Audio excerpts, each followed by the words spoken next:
Our next speaker was living out of his car, working 2 full-time jobs, running 2 businesses, all after getting divorced.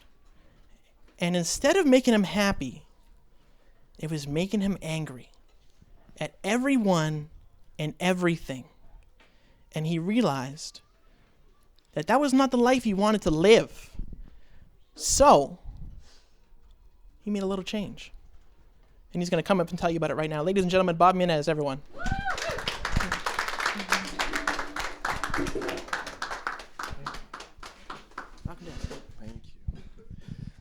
I'm going to start with the fact that I'm a little bit nervous, so if I pass gas, I apologize. I don't handle nerves very well, so that's a great way to get caught in video.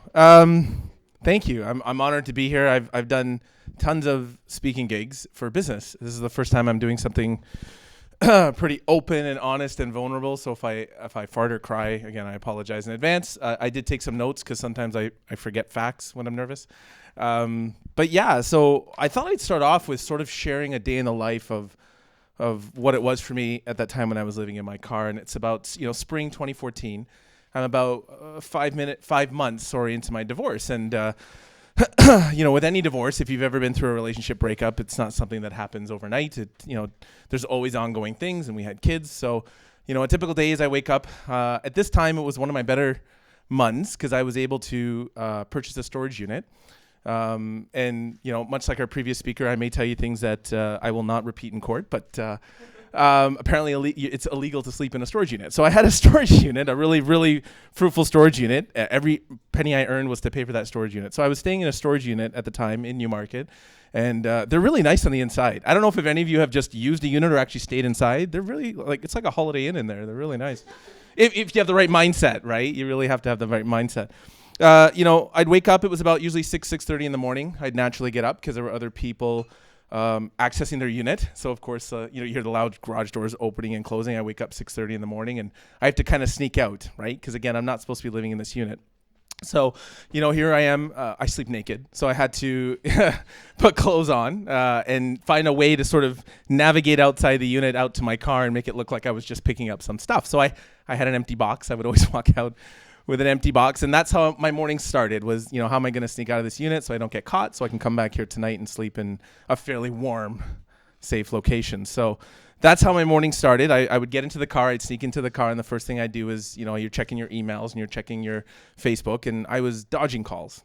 So for most people that are looking for calls, I was actually dodging them because I had collectors, right? I had left the house to my ex-wife. I'd left the kids the house. I'd taken all the debt with me.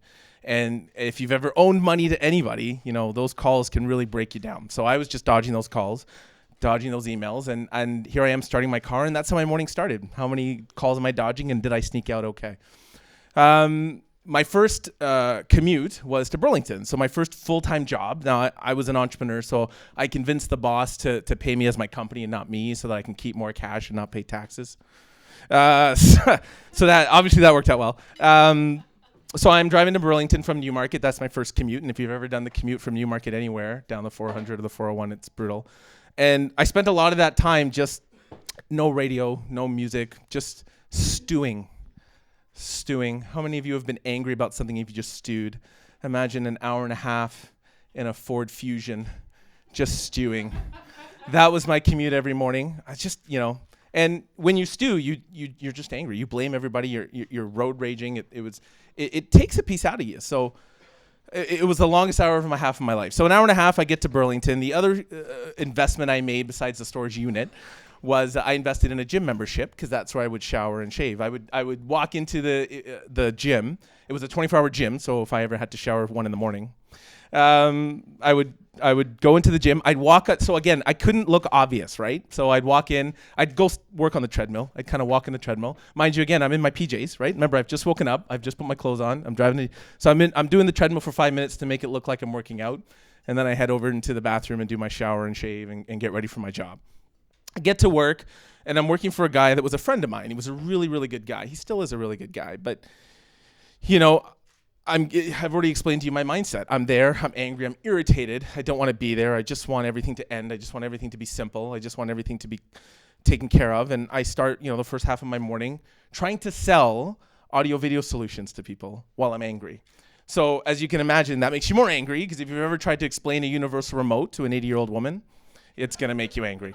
So I should say 80-year-old man, it really doesn't make a difference. But realistically, that was, that's how I spent my morning. And then I had to try and find a way to sneak out to my second full-time job, which again, I convinced them to pay my company, not me, because the first full-time job didn't know I had the second full-time job. It's just a web of lies. I just lived a web of lies. And that commute was from Burlington to Toronto in the middle of the day. So, I finished that morning job. I drive down to Toronto. As I'm driving, the phone's ringing, the phone's buzzing, emails are coming in. I know they're collectors. They're collectors, they're debt collectors. It's my ex-wife needing more money. It's my mom yelling at me. There's not an email in there to say, you're a good person. I knew not to expect that. So when my phone would go off, it almost developed this reaction. As soon as I would hear anybody's cell phone, I would just get angry, because I knew my butt would pucker up like, something's coming. And that's my drive to Toronto. So that's a good hour from Burlington to Toronto. I get there. I worked that second job. Now, you're going to love this. That second job, I was a telemarketer. Yeah, that was really good for my psyche. So I've just spent the morning in 2 commutes, angry as all hell, and then I go telemarket. That's genius, right? So, here I am running this telemarketing call center in Toronto, selling windows, I think it was. I don't even remember. I remember it was just an asinine product, but I would sell it. And, in between callers hanging up on me, callers telling me what I'm doing is illegal, and callers saying that they're going to burn my house down. Little did they know I didn't have a house, so I just laughed at those guys. Right? You know what I mean? What, are you going to burn the whole storage unit? So I didn't say that. But needless to say, I would spend a full 8 hours taking those calls, doing those calls. My shift would end at 10 p.m. And at 10 p.m., it was time for me to drive home to Newmarket. But you see, there was a problem, folks. I couldn't go into the storage units. I would get back, let's say, 10:30, 11. I couldn't go then because there were still people around, right? I had to sneak in. So what I would essentially do is, there's a Tim Hortons across the street, which is probably going to help you identify which storage unit it was, which was probably a mistake. So we'll cut that part out of the video. And I would sit there for 3-4 hours. And what's interesting is, if you've ever spent time in a Tim Hortons for 3-4 hours, they don't bother you. It's, you put on Netflix, you watch your laptop, you just kind of live your life until about 1 or 2 a.m. Sneak back into my unit on my inflatable mattress, and that was my day. Every day.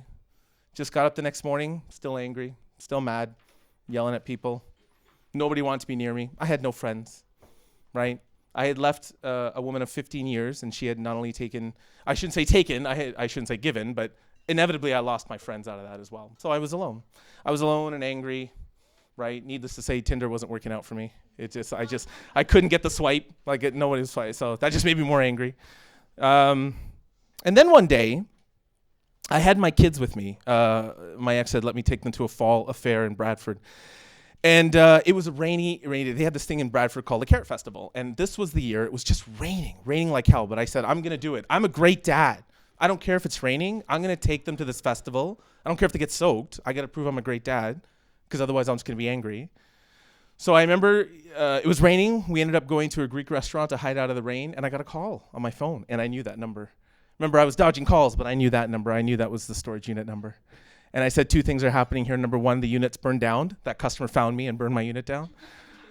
Or 2, they found out the truth. So I answered the phone. And the lady was really sweet. I have to tell you. She says, can I ask you a question? I said, absolutely, for sure. She said, are you living in the unit?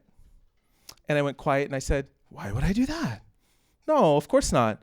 And she said, if I told you I have you on camera living in the unit, what would you say then? I'd say, I'd probably have to move out my stuff by the end of the week. And she said, yes. And just like that, I'd lost my home.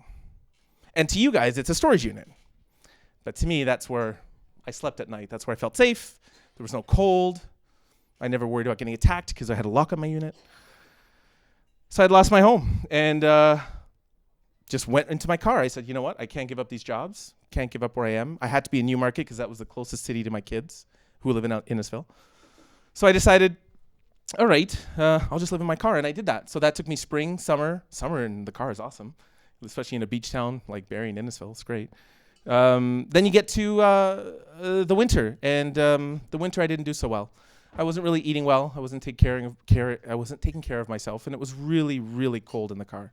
I ended up getting an infection, bronchitis with a respiratory flu, which doesn't sound all that dramatic, but when you're out of shape, it's pretty dramatic. It hit me really hard, and I ended up having to go to the hospital. Now, all of you are thinking, wow, that's really sad. You have to go to the hospital. I'm thinking a warm bed, Free food. Yes, thank you. That's right. Free food.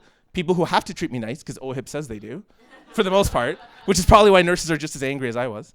And they told me, I told them what happened. I was living, they said, you have to go somewhere because you have a respiratory flu. This infection can kill you. And I said, it's a flu. What are you talking about? They said, I had let my body deteriorate so badly that I could die from a flu, which again, sounds dramatic. Here I am, right? 38 years old. Was I 38? 37, 38? I can't even remember the years. So I decided I had to do something. So I called a friend. She picked me up and took me to her place in Barrie. She bought my medications, which, by the way, were $450, which doesn't sound like a lot, but when you're living in a car, $450 is a lot of money. She bought me those meds, and I was on bed rest for 3 weeks. And all I could do for 3 weeks, I'd lost my jobs. I couldn't go to work. They weren't willing to pay somebody who wasn't willing to come in or who was going to come in sick and infect the rest of the team, right? My companies were failing because every time I had to deal with something with a company, I was angry. I was yelling at staff. I had staff that just didn't care. And I pretty much gave up. So I spent those 3 weeks lying in the bed, just trying to figure out what am I going to do, and I cried. That's the only thing I could do. See, because the interesting thing about crying is that's the only thing you can control, right? I realized that day. The only thing I can control in my life right now is the fact that I can cry and nobody can judge me. That was a hard realization. I started thinking about my father who died years before. My father was this South Asian Indian man, strong man, but he worked all the time. He had 3 jobs. He literally worked all the time. I never saw my dad. I loved him. And then I started thinking about him, and I started thinking, this is how my kids are going to remember me. Even if I make it through this flu, even if I survive these 3 weeks, they're going to remember me as a guy that just took them to the Carrot Festival in the rain, which was brutal. So, after some more crying, because crying is very healing, and some medicine is also really good, I decided it was time for me to make a change. And I knew what was driving my negativity, what was driving my anger, what was driving me to live in that unit and to live in my car was arrogance. But it took me a long time. It took me bed rest and medication, really good medication, to realize I was an arrogant asshole. And I hope we're allowed to swear here, but I'm asking after the fact. I was an arrogant prick. I really was. I was angry at everybody, and I thought I was better than everybody because I lived in a car, right? There's nothing you can do better than me. I survived living in a car, and that gives you quite a bit of arrogance. And I realized that's not how I want my kids to remember me. I don't want them to remember me as the guy that took them in the rain in Carrot Fest. So I made a change. I started looking for jobs, and which I told you I had 2 full-time jobs, but technically I was an entrepreneur. So that was hard. It's hard to humble yourself, to go to a Subway, to go to a Laura Secord, to go to any place and say, I'm willing to work for whatever you offer me. And I learned a lot. I did that for another 4 months. That took me through to the winter of February 2015. I was applying for jobs, and I got this call back from the city of Barrie. And I was still staying with my friend. And I told her, they're probably just calling me back to meet a quota because I'm Indian. If they hire one brown guy, then they get a lot of grants. It's just a brown thing, that's all. They're going to like me if I talk like this, then they're going to take me 100%. It's very good, right? And she said, no. She says, you're really good at what you do. Just go for it. I said, they're just trying to make the quota. It's no good. So I went back. And, I did the first interview. 2 months later, they called me back for a second interview. Here's me still working these Laura Secord and these part-time jobs, making money wherever I can. Then they called me back for a third interview, and now here we are. Sorry, the first interview started in November, so now here we are in February, and they offered me the job. They offered me the job to build and launch an entrepreneurial program to help entrepreneurs build and grow their business and succeed. Basically, what I heard them say is they're giving me a job to teach other people not to live in a car. That's what I heard. And I realized after 3 or 4 months, the reason why I'm there, the reason why they're interviewing me, the reason why this opportunity, I could tell you it was a grace from God. I could tell you it was because the universe was providing for me. But you know what it really came down to? It was because I stopped asking for me. And the moment I put myself in service of others, in every interview I put myself in service of those potential clients, my life, it just took that second leap. They gave me the job, and for the last 2 years, I have worked with 3,000 entrepreneurs on helping grow and change their business. And I'd love to tell you right here on stage, I would love to say that what changed me was being sick, and what changed me was getting that job. But you know what really, really changed me? You know what profoundly made me realize that this is my calling and that arrogance was something I had to let go of? was the moment I had an entrepreneur who came to see me simply to tell me that he had canceled her Ontario Works, her welfare, because we had helped her create a business that now gave her pride and income. Can you imagine that? Can you imagine somebody telling you that I've been on welfare for 4 years, and because I've worked with you for 4 months, I now making enough money that I don't not only have to be on welfare, I can live a life for me and my child. And I was sold. I was just completely sold. But what I will tell you is I go back to that point and I remember that point and I'm grateful for that point. But what I will tell you, what I often tell people is they'll say, well, Bob, you've done all of this in your life. You're so amazing. You're so powerful. You're so humble. And I tell them, arrogance is an addiction. There are days when I'll sit somewhere and I'll think I'm totally better than that speaker. Arrogance is an addiction. It takes days of humbling myself, reminding myself where I was. I'm going to tell you guys a really sick little secret, only because I know it's going to end in the next month or so. I still drive the car I lived in. I still drive it. Because I want to make sure I remember what that back seat was like. Because those days when I think, oh yeah, the city pays me I work for the city, sucker. Then I look at that back seat and I remember I'm here because I humbled myself. And because I put myself in service of others. So, as Brendan said, I'm not here to preach. I'm not here to give you guys any lessons. I'm simply here to tell you what my story and my journey was. My truth is, with this addiction of arrogance, that I'm going to constantly keep improving myself. My hope is to be back on the stage another year and tell you another life journey.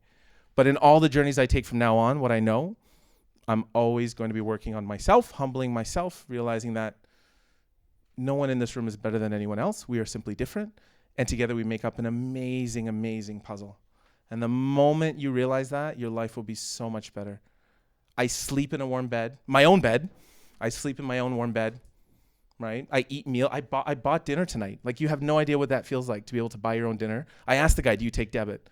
It's like, absolutely, because I won't use credit card. It's an empowering feeling to be able to order a beer and not worry about where am I going to pay. It's ever evolving. So that's my story, guys. Thank you for listening. I appreciate it. This way. No problem. I'll give this to you. Bob Minhas, everyone.